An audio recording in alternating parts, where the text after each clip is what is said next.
शिमला की वो पुरानी सड़क जो विशिंग वेल के करीब से गुजरती थी, वहाँ जाना सख्त मना था। इसके बावजूद तकरीबन 19 साल की एक लड़की अकेली उस सुनसान रास्ते पर चली जा रही थी। ये रास्ता इतना सुनसान क्यों है? लगता है उस ऑटो वाले ने ना सही कहा था, इतनी रात को अकेले यहाँ नहीं आना चाहिए था।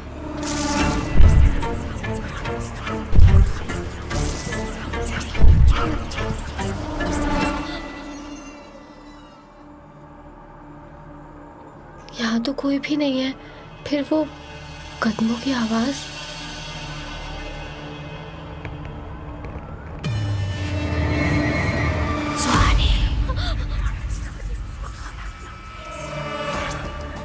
ये आवाज कैसी थी? मेरा नाम किसने लिया? अचानक से सुहानी की नजर एक परछाई पर गई जो उसकी तरफ ही बढ़ रही थी, लेकिन उसे ये नहीं समझ आ रहा था कि जब आसपास कोई है ही नहीं तो ये डरावनी परछाई है किसकी। वो बहुत डर गई थी, इसीलिए घबरा कर और भी तेज चलने लगी।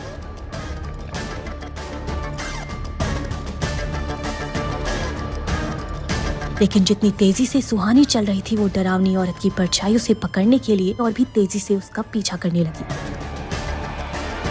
वो साया उसे पकड़ने ही वाला था कि तभी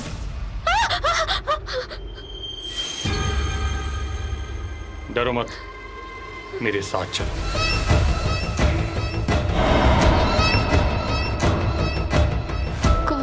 कौन है आप? चुपचाप मेरे साथ चलती रहो।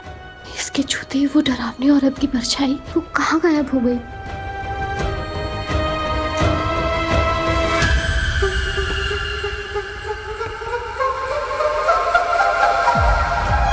पैदल चलते हुए वो दोनों हॉस्टल के गेट के पास पहुंचते हैं। अंदर जाओ और आगे से रात को बाहर मत निकलना। सुहानी उस लड़के का चेहरा देखना चाहती थी, इसीलिए बेल बजाने के बाद वो उस लड़के का चेहरा देखने के लिए झुकी ही थी कि तभी। कौन हो तुम? और इस वक्त यहाँ क्या कर रही हो? मैम वो जल्दी बोलो, हॉस्टल बंद करने का वक्त हो गया है। मैम सुहानी शर्मा, मैंने सेंट थॉमस कॉलेज में एडमिशन लिया है और मेरे लिए यहाँ रूम भी बुक्ड है। इस वक्त यहाँ अकेले आ गई? नो मैम, मेरे साथ ये।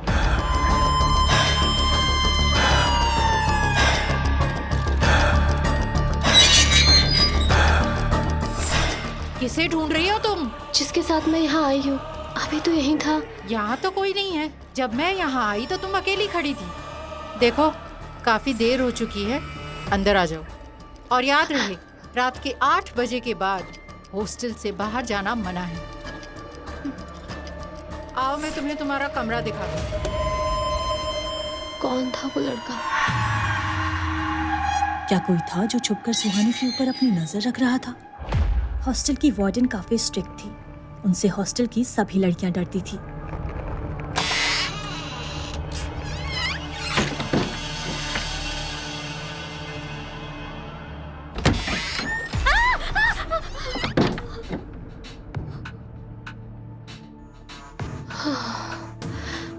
तो तुम मेरी नई रूममेट हो।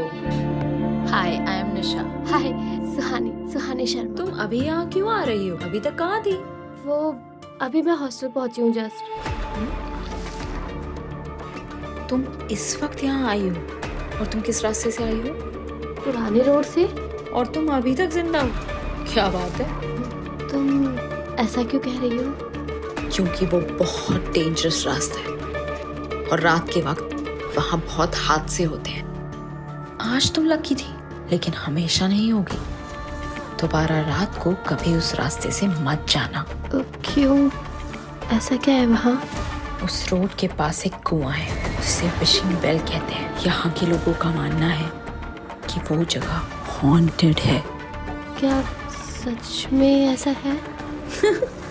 मुझे नहीं पता, लेकिन लोग ऐसा कहते हैं। पर एक बात तो है कि लगभग रोज सुबह वहाँ किसी न किसी की लाश जरूर मिलती है। यहाँ की पुलिस भी रात को वहाँ जाने से डरती है। क्या तुम्हें भी डर लगता है वहाँ जाने से?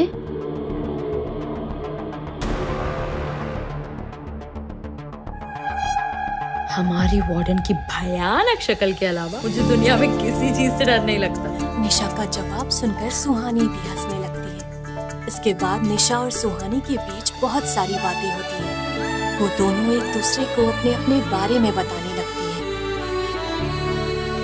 आधी रात हो चुकी थी। निशा तो गहरी नींद में सो गई थी, लेकिन सुहानी को नींद नहीं आ रही थी। बार बार उसके दिमाग में उस परछाई और उस लड़के का ख्याल आ रहा था।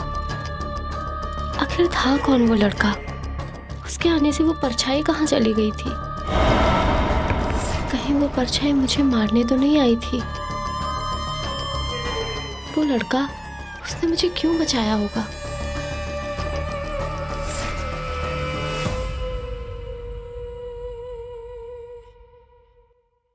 दूसरी तरफ पुरानी रोड के पास वाले कुएं पर एक औरत पहुंचती है। उसके एक हाथ में एक छोटा कैमरा और दूसरे हाथ में एक टॉर्च था। ऐसा लग रहा था कि वो कुछ छानबीन करने के लिए वहां आई है।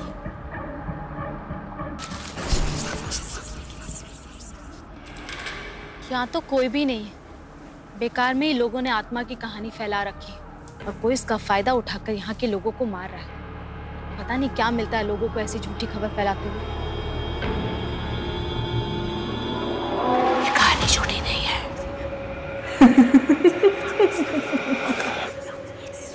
जिसकी आवाज है।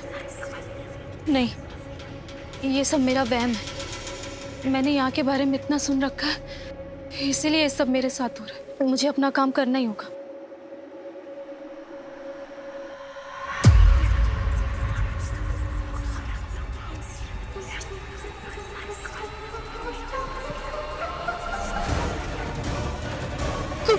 कौन है तुम्हारी? डर के कारण सुहानी की नींद टूट जाती है। वो देखती है कि निशा गहरी नींद में सो रही है और खुद से कहती है,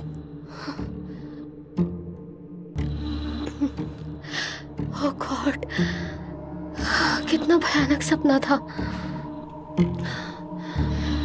ऐसा लग रहा था जैसे सब कुछ सच में हो रहा है। वो औरत, वो साया, कितना भयानक था।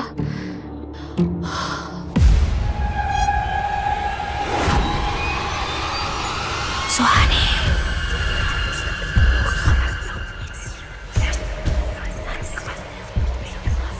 सुहानी की जान के पीछे क्यों पड़ा है वो साया? कौन था वो लड़का और उसने सुहानी की जान क्यों बचाई? क्या है विशिंगल का राज? जानने के लिए सुनते रहिए हमारी सबसे खौफनाक